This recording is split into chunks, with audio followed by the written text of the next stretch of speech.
स्वागत है आपका योजना ज्ञान फॉर यू में। आज हम बजट 2024 की बात करेंगे। केंद्रीय वित्त मंत्री निर्मला सीतारमण 1 फरवरी 2024 को छठी बार बजट पेश करेंगी। निर्मला सीतारमण मोदी सरकार के दूसरे कार्यालय का आखिरी बजट पेश करने वाली है, क्योंकि उसके बाद देश भर में लोकसभा चुनाव होने वाले हैं। ऐसे में सरकार अपने वोट बैंक को भुनाने, खासकर सैलरी क्लास के कई ऐलान कर सकती है। पूरी जानकारी इस वीडियो में हम आपको डिटेल में बताने वाले हैं, तो वीडियो को बिना स्किप किए अंत तक जरूर देखें।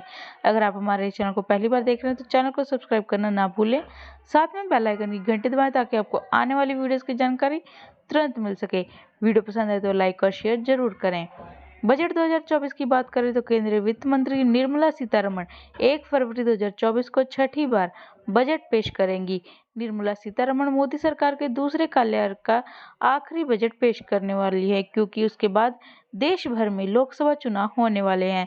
ऐसे में सरकार अपने वोट बैंक को बनाने, खासकर सैलरी क्लास के लिए कई ऐलान कर सकती है।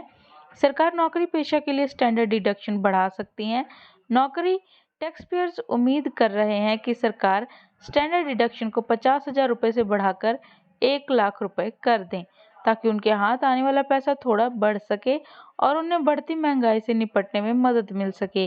हालांकि वित्त मंत्री निर्मला सीतारमण ने कहा कि बजट में कोई भी बड़ी घोषणाएं नहीं की जाएंगी, लेकिन सरकार अपने वोट बैंक के लिए कुछ खास घोषणाएं कर सकती हैं। टैक्स पेयर्स को मिलता है कितना स्टैंडर्ड डिडक्शन, आइए जानते हैं। इनकम टैक्स एक्ट के तहत नौकरी करने वाले लोगों का खास राहत मिली हुई है। पेंशन पाने वाले लोग भी इसका फायदा उठा सकते हैं। इसे स्टैंडर्ड डिडक्शन कहा जाता है। इसमें एक निश्चित अमाउंट नौकरी करने वाले व्यक्ति की टैक्सेबल इनकम से घटा दिया जाता है। इससे नौकरी पेशा की टैक्सेबल इनकम घट जाती है, जिससे उसकी टैक्स लायबिलिटी यानी देने वाला टैक्स भी कम हो जाता है। स्टैंडर्ड डिडक्शन के लिए 50,000 रुपये का अमाउंट तय है। इसका फायदा सभी टैक्स पेयर्स और पेंशनर्स उठा सकते हैं। सरकारी और प्राइवेट नौकरी करने वाले टैक्स पेयर्स इसका फायदा उठा सकते हैं। सेल्फ एम्प्लॉयड टैक्स पेयर्स को स्टैंडर्ड डिडक्शन का फायदा नहीं मिलता है। इसी तरह कारोबार करने वाले टैक्स पेयर्स को भी यह राहत नहीं मिलती है। किस सेक्शन के तहत आपको ये राहत मिलती है, आइए जानते हैं। इनकम टैक्स एक्ट में 1961 के सेक्शन 16 के तहत स्टैंडर्ड डिडक्शन दिया जाता है। खास बात यह है कि टैक्स पेयर्स की एनुअल इनकम कम हो या ज़्यादा, उन्हें एक निश्चित अमाउंट ही डिडक्ट करने की इजाज़त है। इसलिए कम इनकम वाले टैक्स पेयर्स को इससे काफ़ी राहत मिलती है।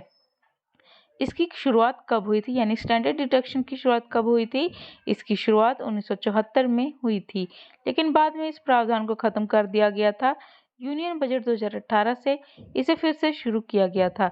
अब तक स्टैंडर्ड डिडक्शन का फायदा सिर्फ उन टैक्स पेयर्स को मिलता था जो इनकम टैक्स की ओल्ड रिजिम का इस्तेमाल करते थे। अब इसका लाभ वैसे टैक्स पेयर्स भी उठा सकते हैं जो इनकम टैक्स की नई रिजिम का इस्तेमाल करते हैं। इसका ऐलान 1 फरवरी 2023 को पेश बजट में किया गया था।